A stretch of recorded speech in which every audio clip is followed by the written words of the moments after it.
Hello, it's me, Corizo Casatoro. Magpo-post na ako ng video ngayong araw. Um, Simula na ng October. And medyo na late lang at na-delay yung mga post kong videos itong mga nakaraang September dahil ang dami rin ding ginawa. Ang dami rin nangyari. So, ngayong araw na to magpo-post na ako ng mga videos. At mga updates na nangyari yung mga project cars, project scooter. So, ngayon nyo na makikita ngayon. Ano yung mga pinagagawa ko yung September. So, ito na. Share ko sa inyo mga pinaggagawa ko sa ng mga nakaraang September. Dito. Corizo Casatoro Channel.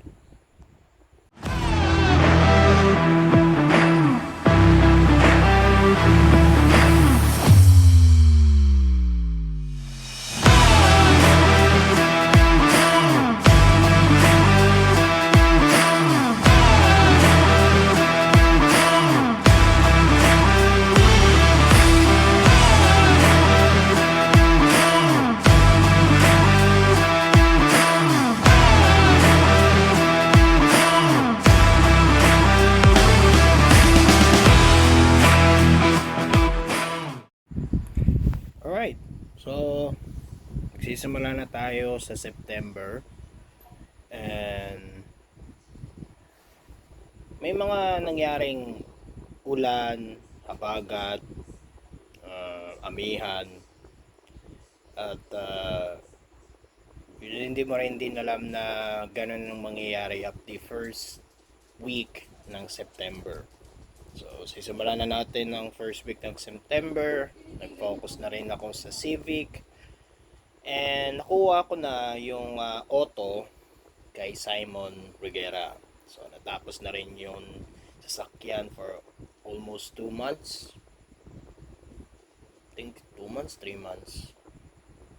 Nakalimutan ko na kung kailan na tapos yung auto. Pero hindi naman tumagal ng ganung mga months. Tumagal lang siya ng mga days. Kasi pinapatuyo pa yung mga upuan, pinapatuyo pa yung nasa likod, lalo na yung nasa likod medyo hindi pa masyadong maganda yung nasa likod pa. At masyado pang basa. So, ano nangyari doon? So, kinuha ko yung sasakyan kay Simon. So, ito yung video. Alright, so nakuha ko na.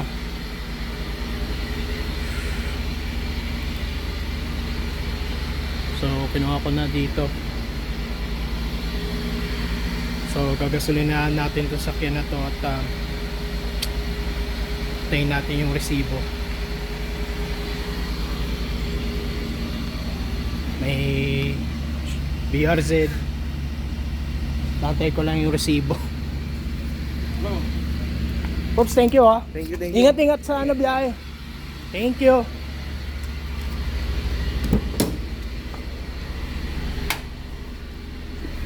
Alright. So mamaya na muna. So yun yung video na nakita ninyo. Yun yung sasakyan na nakuha ko na kay Simon. Hindi pa umuulan yon na biglang may nangyari na hindi inaasahan. Kasi kinabukasan yun or mga nakaraang araw yon. Kasi pumasok pa ako yon. Off ko yon, then pumasok pa ako yon. And dinala ko yung sasakyan kay Kuya Willie doon kasi doon ko na pinapark yung sasakyan. Doon na rin pinapark yung crosswind. At doon ko na rin nilagay yung mga sasakyan kasi nga hindi masyadong maganda yung pinagparkingan dati. So, ang plano is nilagay ko muna doon sa sasakyan lahat yung kailangan sa kasuhin. And mali rin yung diskarte rin kasi dahil dapat supposed to be ang diskarte na lang talaga is ilagay na dapat yung sorry, yung mga pinagplanuhan, hindi maganda yung plano. Dapat yung upuan, dapat kung saan lang yung medyo tuyo, yun lang yung medyo nandun lang yung sasakyan kina Kuya Willie. Hindi ko rin hindi naisip. So, ito yung nangyari na hindi ko inaasahan sa sobrang, sabihin na lang natin, sa sobrang lakas ng ulan at hindi ko naayos yung mga electrical, ganito ganyan. Pero dumating si Papi Zaldi. So ito yung video na yon. Ay nako. Nako.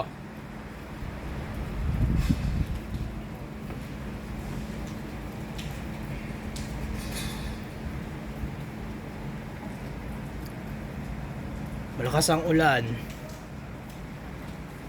Pero hindi. Habagat. Umaambon lang, pero may hangin na malakas. So, hindi ko sure kung pupunta pa ako dun sa paggawaan ng gulong or bilihan ng mga gulong kasi kahigising ko lang. And 8:19 na. So, nandito ako sa kwarto. Titignan ko kung may nag-text. Well, wala. So, wala pa naman chat dito. So, wala pa naman. Okay. May load pa naman ako. So, bad shot. Pupuntahan ko muna kila Kuya Willie at maliligo muna ako. At umuulan. So, nakikita nyo umuulan. Maambon pero malakas ang hangin. At may low pressure area na naman. Diyos ko, lagi na lang. Every time na may lakad ako, hindi maganda yung lakad ko. Same thing doon sa nangyari nga sa mga motor. Yung nga sa motor tsaka yung sa sasakyan. Ganito rin nangyari. Pero buti na lang kahapon nakuha ko yung sasakyan kasi ginawa ko na ng paraan na kunin. And si Kuya Saldi naman, hindi siya available kahapon kasi may misa. So, Sunday, blessed day yon. So, Lunes ngayon at walang pasok. Dito ako nagdo-dorm malapit sa eskwelahan. Diyan sa eskwelahan na yan. So, yeah. Sheesh. Maambon-ambon pero pupunta tayo kay Kuya Willie ngayon. Maglalakad na lang o magmumotor. I don't think so, hindi ko sure. Pero titignan ko doon kina Kuya Willie mamaya. Pupuntahan natin. So yan, nakikita ninyo, papunta na ako doon sa shop nila Kuya Willie dito sa Parada sa Maysan. And kung mapapansin ninyo, sobrang lakas na ng ulan yan. At hindi nyo akalain na ganyan yung itsura. Hindi tumitigil yung bagsak ng ulan. At ito kasi yung parang pinaka problem na to. Kasi yung umaga yun na dapat supposed to be na pupunta si Papi Saldi. Kaso ang problema, hindi lang masyadong naging okay yung panahon. So, pinuntahan ko pa yung shop dun kina Kuya Willie. At ito nga yung area na yon. So, ito yung lugar ng parada sa Maysan. So, dire-diretsuin nyo na lang ho para lang malaman niyo kung saan yung area nila Kuya Willie. So, sabihin ko na rin sa inyo guys kung ano yung mga pinaggagawa nung araw na yan. So, Yung mga pinaggagawa nung araw na yan, napagplanuhan ko na rin na mag-isip about doon sa sitwasyon doon sa Civic. And may mga times din na parang may ganito ganyan na hindi naging maayos. So inayos din yung mga electrical wirings doon sa sasakyan. Inayos na rin yung sa aircon ni Papi Saldi. Pero hindi umaga. Nagsimula yung paggagawa doon sa sasakyan mga bandang hapon. Oo, pagkalam ko hapon yun, nagsimula ng hapon. At hindi ko medyo naintindihan lang kung bakit parang may mga niggles lang dun sa nangyayari dun sa Civic. Minsan pa nag-turn signal ka, hindi yun umiilaw pagka doon sa turn signal sa left side. Pero pagka pinainit mo na siya, pinaandar mo na siya, kusa siyang gumagana. So, minsan may mga ganong saltik yung nangyayari sa Civic. And dyan sa pupuntahan natin, sa mga nakakaalam na mga taga Val City at sa mga nagpagawa kila Kuya Willie, malapit lang yung area ng pinag-uupahan namin kasi nga ginagawa nga yung bahay dun sa Karawatan. And malapit lang yung area na yon. So malapit lang yung area na yon, pupunta tayo dun sa, ako nilalakaran ko na lang yan, pero minsan binumotor ko na lang, pinupuntahan yung sasakyan, chinecheck, ganito, ganyan. So dun ako nagpa-parking dun sa kanila kila Kuya Willie. So ang planong mangyayari nito, after nito, inayos na yung mga electrical wirings, inayos na rin yung mga bagay-bagay tungkol dun sa Civic, dun sa electrical, yung mga kailangan sa kasuin, niisip. Bibili na rin ako ng mga yung sa trunk. So yung trunk niya medyo bulok na yung kahoy dun sa likod na trunk. So kung mapapansin niyo, tuloy-tuloy ang ulan yan. Tuloy-tuloy yung ulan yan. Hindi pa rin tumitigil yung ulan. Normal ng ulan lang yan, pero malakas ang hangin. Totally malakas ang hangin talaga yan. So ayan, malapit siya dun sa eskwelahan. Parang Divine Mercy ba to? Parang, yes, Divine Mercy. And then, yung nga, ayan, malakas yung hangin. Then hindi ko kinaya yung hangin na yan. Ayan nga, so sobrang lakas ng hangin, hindi na pumunta si Papi Saldi. So si Kuya Saldi naman, siya na yung naggawa yung sa mga motor. Motor or sasakyan, sorry. So ayan yung Wheelworks. So, dyan tayo pupunta na. And, actually malakas yung hangin na yan. Kita nyo yung payong, talagang hindi na kinaya yung payong talaga dyan. At,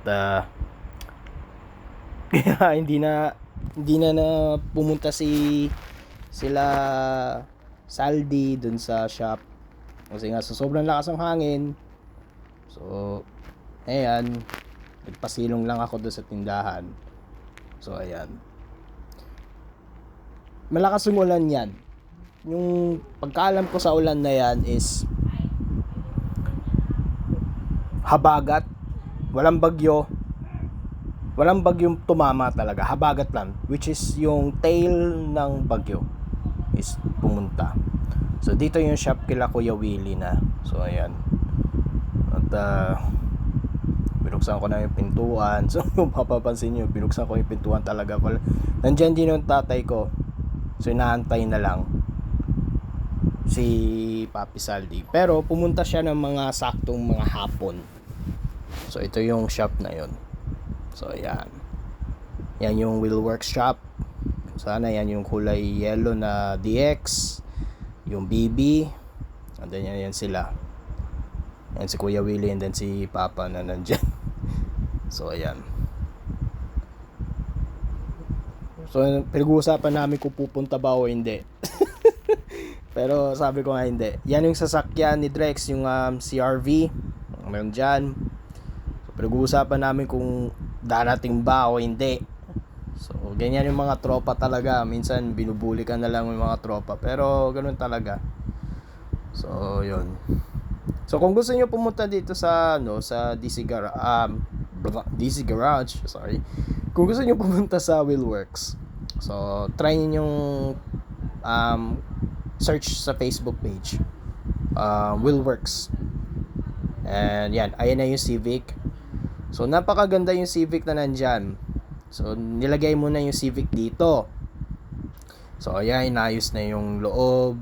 Kompleto na siya. Okay, so yun yung video dun sa punta namin or pinuntahan ko dun sa Wheelworks. And so far so good, okay na yung Civic. Inayos na yung power window. Inayos na rin yung power lock. Inayos na rin yung mga problema about doon sa sasakyan dahil binahanga eh. So, inayos na rin yun.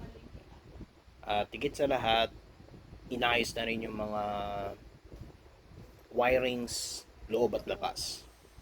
So, yun. Okay na siya. And sabihin nga na lang natin na sa 65% yung pagkatapos dun sa sasakyan. Gawin na natin nasa 65%. So, hindi pa masyadong totally 100% pa. Bumili na rin ako ng mga nasa shifter kasi yung shifter dun sa sasakyan medyo dispaningado na rin.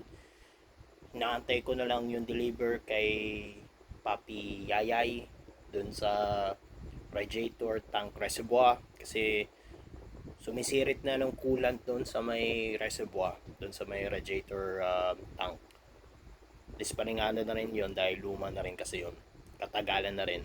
Siyempre, pagka sa Civic, pag mga ganyan, mabilis makunat, plastic, ganun. Sabihin nga na lang natin, makunat na mga plastic, ganyan, madali na masira. So, ganun. So, yun yung inaantay ko na. So, nasa 65%. Mga ganon. 65% unfinished project pa yung Civic. So, nandun pa siya. Nasa 65%.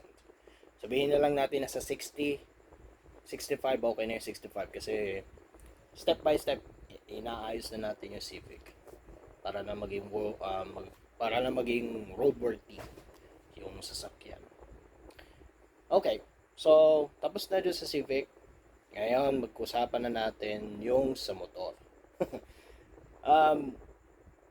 September, tulad nga nasabi ko, malakas ang ulan, ganito, ganyan. May mga nangyayari na hindi naasahan. So, ano nangyayari sa motor? Basically, yung motor dapat ayusin ko, dapat yung motor ko. Yung motor ko sana, yung pula, which is yung NMAX, papalitan ko na ng gulong. Kasi sobrang hirap na i-motor yung NMAX ko. So, sobrang pudpud na yung likod. Talagang dispaningado na. So, anong ginawa ko? Pupunta sana ako doon sa may malapit sa Malanday. Problem, yung papunta ko doon sa Malanday, Malinta ba yung Malanday? Malanday, parang pagkala ko Malanday. Pagkapunta ko dun sa Malanday, dun parang sa boundary ng Bulacan, baha. So, maganda na yung maganda na yung panahon yon. Baha nga lang. So, anong ginawa ko? Kumuha na lang ako ng goma dito sa Val City. At mabuti, nandun si Papa. Tumulong na rin. So, yun na rin ang nangyari. Pero yun ang hindi lang nangyari. Ito pa, may video ako kung ano pa ang inayos ko pa. So, ito yan. Papashare ko na rin din sa inyo. Ayan, so dinagang. Oo, kasi talagang dinala ko talaga dito. Dapat, yung hindi na talaga umilaw talaga yung Tapos alam pa ng ulan, sigurado nagtumatambay na rin yung mga daga din sa sa loob. Dinaga rin.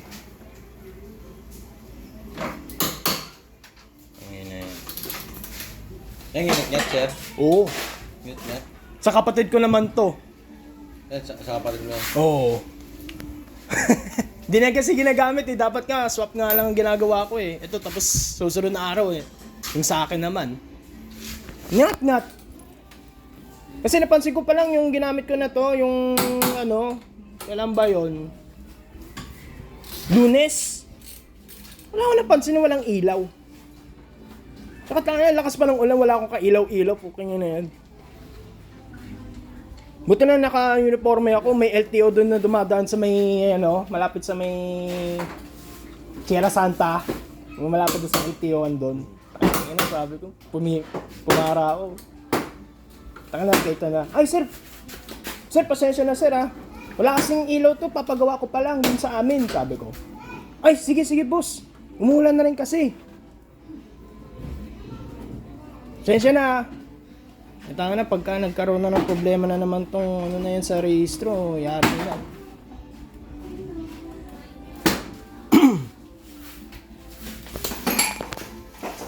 Nag-ano na naman to.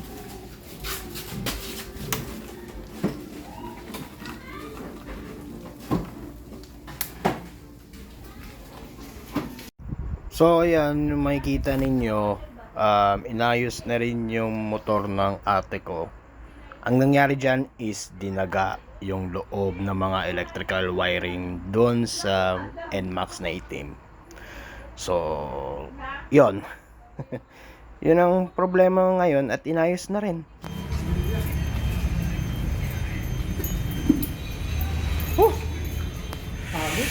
Pa. So, ito na yung gulong na binili namin. Hindi na kami pumunta dun sa... Saan ba yun? Dalandanan, Malanday. Banga. So, kakapit natin yung gulong harap likod dito sa pinagbubulkanisingan namin. Yung motor pala ni ate ayos na. Eto. Dala na ni kuya yung pagtanggal.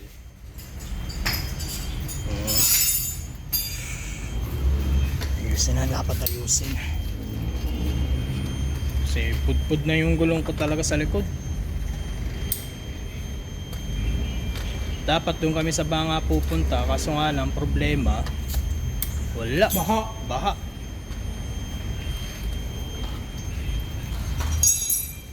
So ito yung gulong na ilalagay namin.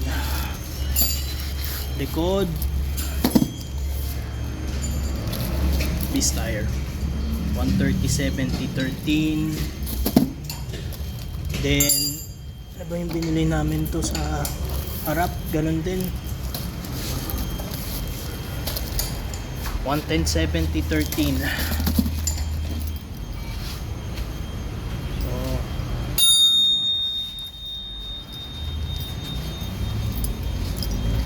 iwanan ko na yung gulong na yan. Check ko muna yung ano. Oh. Sige. Ay. Oh. Baba? Ba masira yung plastic? Wala. Yes. Wala ba yung parang ano lang, kahoy? Wala lang. Masira yung plastic, kuya. Angat mo, angat mo. Hey, lagyan mo ng squad. Yan, Ray.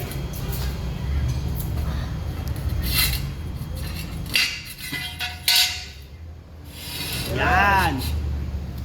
Oh, tama. Okay, bye. Okay, banat.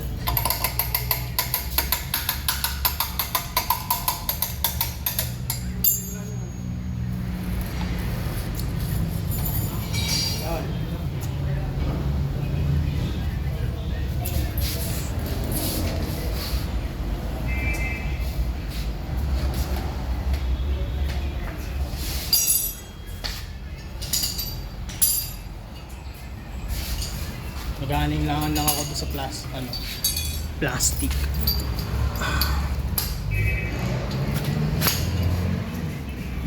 Baka masira. Kapatong sa may Ay, nako.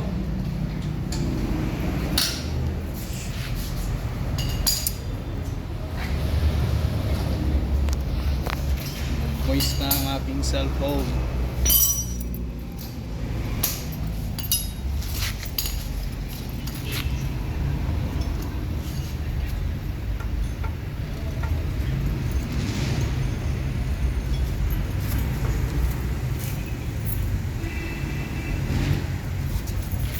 So marami pang tatanggalin, headers, shock.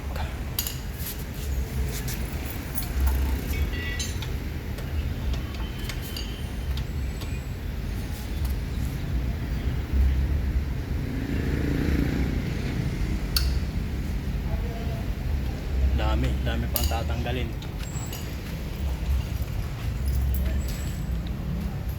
Old school mano-mano gagawin.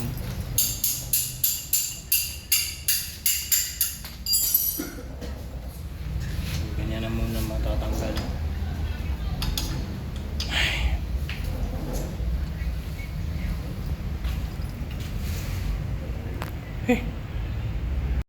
At ito na nga yung pinaka hinihintay ko, na i-install na yung mugs doon sa bagong goma na B-Star.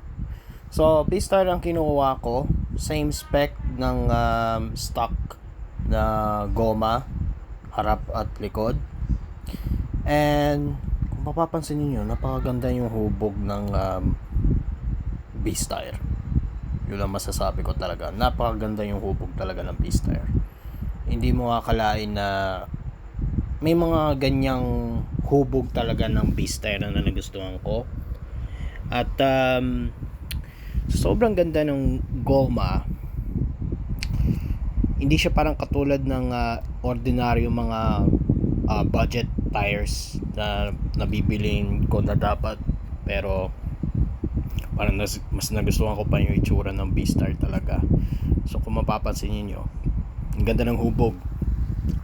Hindi pa nilalagyan ng hangin yan. At doon sa pinagbubulkanisingan ko, medyo okay yung pinagbubulkanisingan ko dito sa vulcanizing shop dito sa Valley City rin. So ayan yung itsura ng balot nila doon sa B-Star. And para siyang Pirelli na Pirelli na Diablo / yung tagal niya is Angel type na goma. So yan yung sa panglikod. So parang nagustuhan ko lang talaga yung itsura niya talaga. So ayan, i-install niya ulit yung nasa likod. So yan yung itsura na yon, guys. So kung matatanong nyo lang kung magkano ang goma ng B-Star sa harap likod, basically umabot lang siya ng mga nasa 3,350. So mga nasa 3,350 yan yung goma sa likod. So ganyan din yung itsura yun sa sa B-Star dun sa harap din. So set yung ginawa ko, totally nakaset na siya. Yung spec ng goma same din dun sa spec dun sa lumang sa stock spec. Hindi na ako nagmalaki ng goma kasi parang hindi rin talaga akma, no?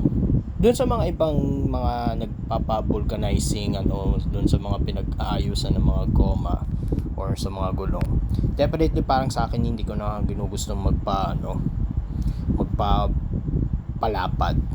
So ayan yung itsura ng dalawang goma ng B-Star na nakuha ko. Affordable tsaka quality. Hindi na ako masyadong tumpik-tumpik pa. So ito talaga yung talagang kinuha ko talaga para lang maayos lang yung motor. Ayan na siya.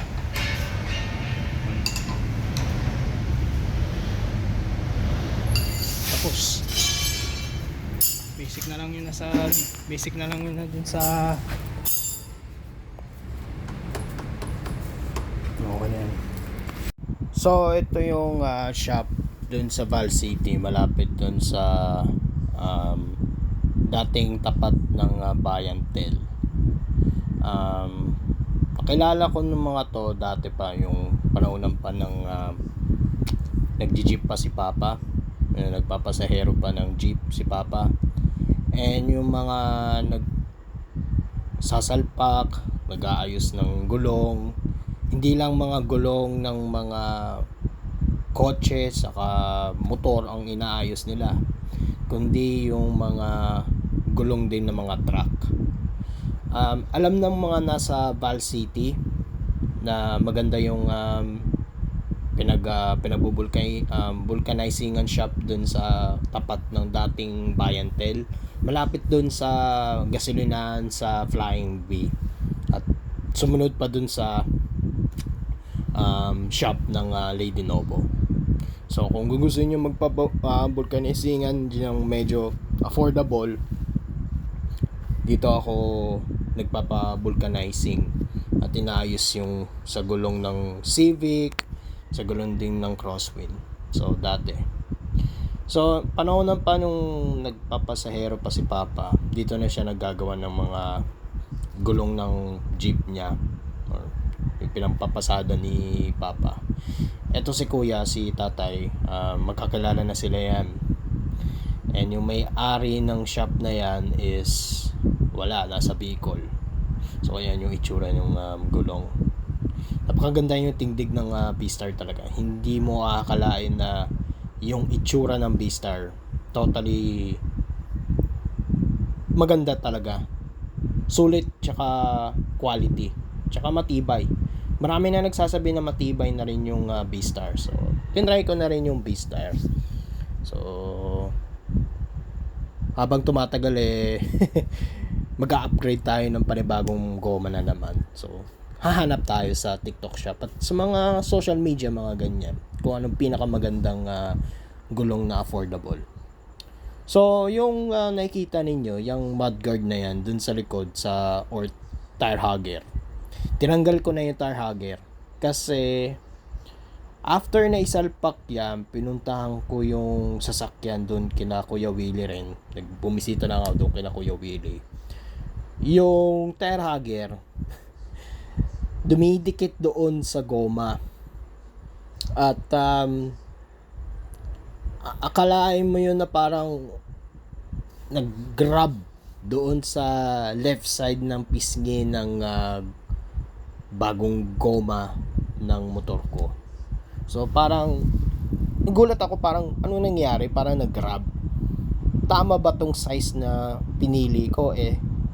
Ganun din yung size ng dating size ng goma ko doon sa bago.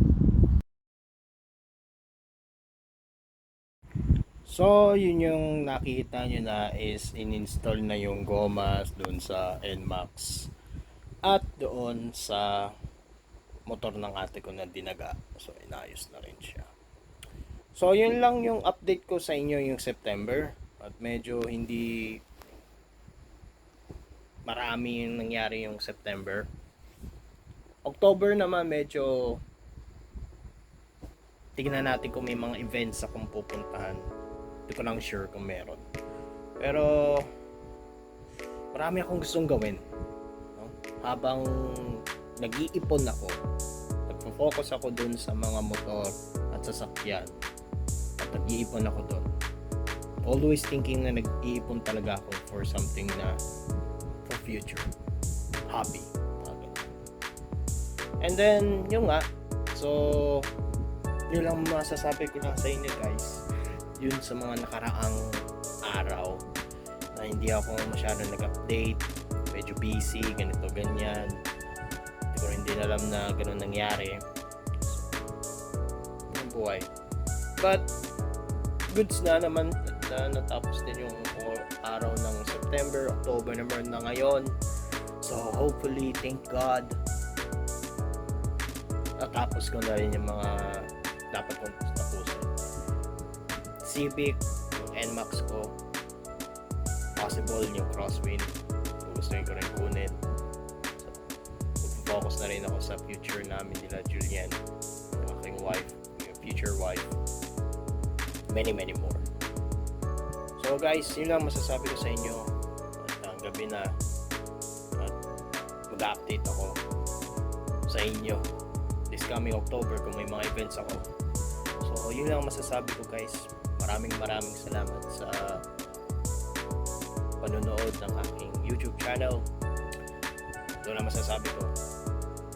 Click the notification bell, hit the like button, and hit the subscribe button too para lang ma-update lang kayo sa aking mga events, updates, project cars, project scooter, bikes, many more.